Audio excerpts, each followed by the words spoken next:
Today we have 3 stories that are going to make your blood absolutely boil. First up, a woman gets rejected from an apartment and decides the only possible explanation is that her partner of 5 years secretly sabotaged her credit. And wait until you hear the so-called proof she sends.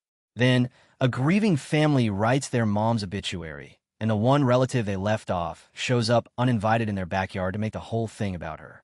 And finally, a guy burns his thumb cleaning up a kitchen disaster, says 5 careful little words to his girlfriend, and wakes up the next morning cast as the villain. 3 stories, 3 full-on meltdowns. Let's get into it. First up, a Redditor drops a brutal update after their partner got denied an apartment and went hunting for someone to blame. I want to give a quick update since my last post. She finally broke her silence today by texting me a massive wall of text telling me she hates me, that I should be ashamed of myself as a person, that she hopes no one ever gives me a chance again, that my silence is proof of me lying, and that she was officially rejected from the apartment because of her credit. Along with the texts, she sent a picture of a piece of mail that she seemingly thinks is the proof that I ruined her life. Well, I looked at the picture she sent, and it doesn't prove a single thing. The paperwork she is holding isn't an account statement, a delinquency notice, or a collections letter. It is a standard mass-automated corporate disclosure letter titled Amended Account Terms.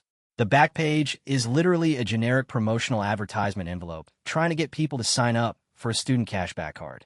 The front page is just a routine legal notice detailing generic updates to banking formulas that don't even go into effect until January 2027. There is no account number, no personal details, no balance, and 0 debt listed anywhere on it. To me, it looks like junk mail. The paper also states that it's from Discover Capital 1 ********. The only cards I've ever had and have any paper trails from are for Capital One directly, not Discover, and no Discover insignias anywhere. I don't know if that's relevant or not. I looked up online to see if an authorized user would get a piece of mail like this, and found that they do. The reality is that the old account, again under all my information and which she was just an authorized user on, was completely closed and paid off with a 0 balance back in 2023. As many of you pointed out in my last thread, a closed, paid-off account from 3 years ago isn't tanking anyone's credit score or causing an apartment rejection today. I also know that she currently has an unpaid retail store card from 2024 and outstanding medical/therapy bills that she never paid off.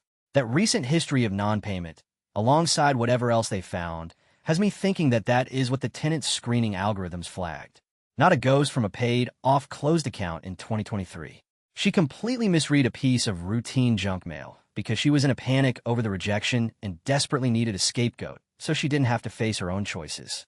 I took the advice here and sent a single, firm, factual text message laying out exactly what that paper actually is, reminding her of the 2023 timeline and letting her know that taking her anger out on me won't change the leasing office's decision.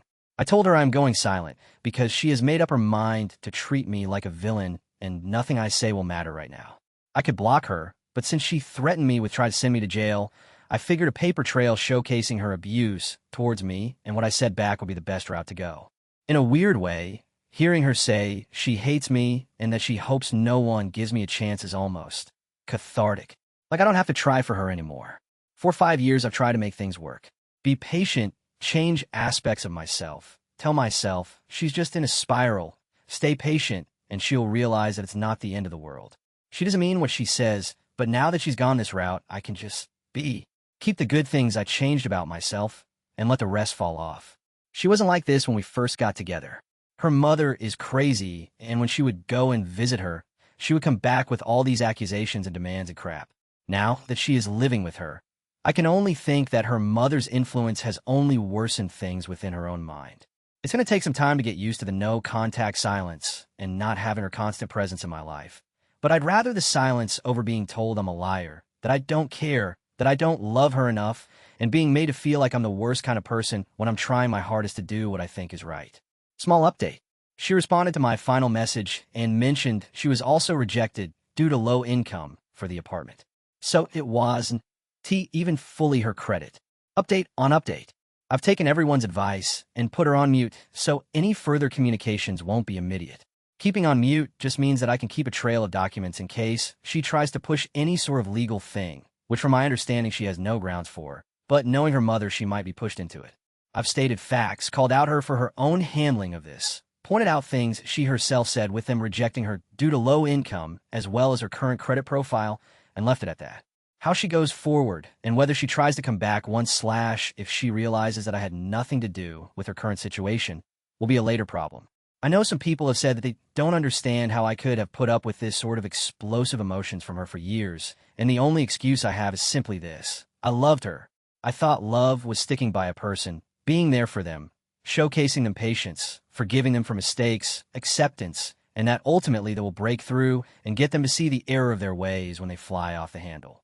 I still believe in love, but not a one-sided type where only one person says they messed up and tries to change while the other just gets to fly off the handle whenever they want and know they will be forgiven. Let's see what the comments have to say. This person commented, "Well, your ex is unhinged, and now you know that." Another commenter said, "I'm really glad you're starting to feel that cathartic relief and giving yourself permission to let go." The comments were basically lining up to hand this person a tissue and tell them to run. Almost everyone agreed the ex was clinging to a piece of junk mail just to avoid facing her own choices. But what do you think? So what do you guys think? Was this person the asshole? Drop your verdict in the comments below. Next, someone's mom passes away, and a simple obituary template turns into a backyard ambush from the one relative nobody in the family wanted to deal with. My half-sister was my dad's daughter from his previous marriage. My mom just passed away this week, and I have never wrote an obituary in my life. The funeral home gave me a template to go off of, and the template was filled out with me and my full siblings' names. For context of this all, my mom and dad got married when my half-sister was 16. My mom raised her for a bit, but said she was a lot to handle and never respected my mom. When my half-sister was 18, she left home and didn't really have much contact with my mom. My dad passed away in 2006 when I was 10. My dad also had 2 other children from his previous marriage who were much older, and we have not spoke to either of those 2 except for very brief messages about medical stuff in the 20 years that have passed his passing. My half-sister lives close by and has had a very troubled life. She is in her 50s currently and has a kid that is only a couple years younger than me. She went down a dark path and was on hard drugs a lot. My mom felt sorry for her and, because she was her husband's kid, would oftentimes bail her out, like letting her live rent-free with us back in 2018, which was a nightmare. She worked part-time, would beg my mom for money, and has just left my siblings and I with a bad outlook on her. I remember one time, again this woman was in her late 40s living at her stepmom's house working part-time. I was cutting the grass, which took about 2 hours while she and her friend were drinking in the pool and tanning/floating around. After I finished the grass, she came up to me and asked me if I could skim the pool because it wasn't clean enough. She also offered my sister cocaine the first night she moved in. Anyway, my siblings do not like her. They view her as a mooch and an energy vampire towards my mom. Even during my mom's chemo appointments over her last few years, whenever my half-sister called, she would just let the calls go to voicemail because she is just calling to complain or make the call all about her or ask for money, and I can't deal with it right now. I respect that my mom had some kind of relationship with her. Back to me writing the obituary. I genuinely didn't even think about it. I wrote the names of my siblings and wrote about all the things she did in her life. I wasn't purposely trying to exclude anyone. I didn't even add her own 3 siblings that she had a closer relationship to. I am starting to feel bad about not including them as well, or her nieces and nephews who she cared for deeply. My half-sister, since my mom passing has made everything about her, she has called me non-stop since the day after to come see all of us. We're not doing well, and we have not wanted to see anyone at this time. I told her we were not home, and she drove to our house to see if that was true. She came into our backyard to find me and my sister talking and basically confronted us about lying and how she has feelings too. She stated that it was hurtful that we didn't include her in the obituary and that she just wants us to be close to her. She didn't let us even get a word in. I was genuinely in shock the whole interaction. She kept stating she was in therapy and that she isn't the same person anymore. If she had come in, said, "I'm so sorry for your loss. I'm hurting too. I am here if you guys need anything or help with anything," and left, I would have been amazed and genuinely thought she matured. But instead, she came barging into our area without warning and made it about her. After 5 minutes, my brother-in-law told her that this was extremely inappropriate, and she ended up leaving. Again, I wasn't trying to exclude anyone from the obituary. I wasn't thinking and even feel bad not including my aunts and uncles' names in it. Anyways, am I the asshole? Let's see what the comments have to say. This person commented, "I think it's time to probably let contact fizzle out. You might need to actually tell her that you don't want any relationship or contact going forward, but that you wish her well. Another commenter said, "Did your mother leave an estate? If she mooched off your mother while she was alive, she'll try to mooch off her in death." Yeah, the comments were firmly on this person's side here, basically saying the half-sister showed up and proved exactly why she got left off in the first place. But tell me if you see it differently. What's your verdict? If you're enjoying these stories so far, remember to leave a like and subscribe for more. And finally, a guy watches his girlfriend melt a plate onto a burner, asks her one time to be more careful, and somehow ends up the bad guy by morning. I, 30 male, and my girlfriend, 32 female, live together. A few days ago, she was cooking dinner and placed a ceramic plate on top of the stove burner. She meant to turn on a different burner and instead turned the one with the plate under it to max heat. We have an electric stove that kind of sucks. After a few minutes, the plate shattered and sent really hot pieces of ceramics all over the kitchen. She has a habit of breaking dishes, cups, glasses, keepsakes, breakables, etc. So the first thing she yelled was, "I didn't drop it," or something along those lines. I was sitting nearby and jumped up. The first thing I did was say, "Oh my God, it's the burner," and run a turd off. I said, "Holy crap, did you put a plate on it?" I was met with silence. We started picking up pieces of plate, and I touched a really hot one by mistake and burned my thumb. I swore and dropped it. She looked mortified, but again did not say anything. After we were done, I asked her to please be more careful in the future and watch where she put stuff.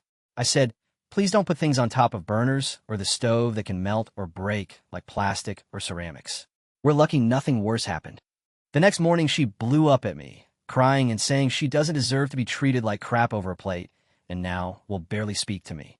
While I was definitely a little shocked, I never insulted her or yelled at her. We have cats, and they could have easily keen struck by a burning piece of plate, as they often stand under us while cooking. Am I the asshole? Let's see what the comments have to say. This person commented, "Your girlfriend is careless. It's one thing to be clumsy and break things. It is entirely different when it comes to putting things on a stove burner that do not belong on a stove burner." Another commenter said, "That's why I got a simple rule. The stovetop isn't where you place things." The comments did not side with the girlfriend on this one. Almost everyone agreed, you just don't set a plate on a hot burner, full stop. But maybe you see it differently. What's your verdict? So what do you guys think? Was this person the asshole? Drop your verdict in the comments below. And that's where we'll leave it for today. 3 stories, 3 people swearing up and down they did nothing wrong. So now it's your turn. Drop your verdicts in the comments and tell me which one made you the angriest, because I honestly can't pick just one. I got a whole pile of fresh stories lined up and ready to go. So stick around, and I'll see you in the very next one.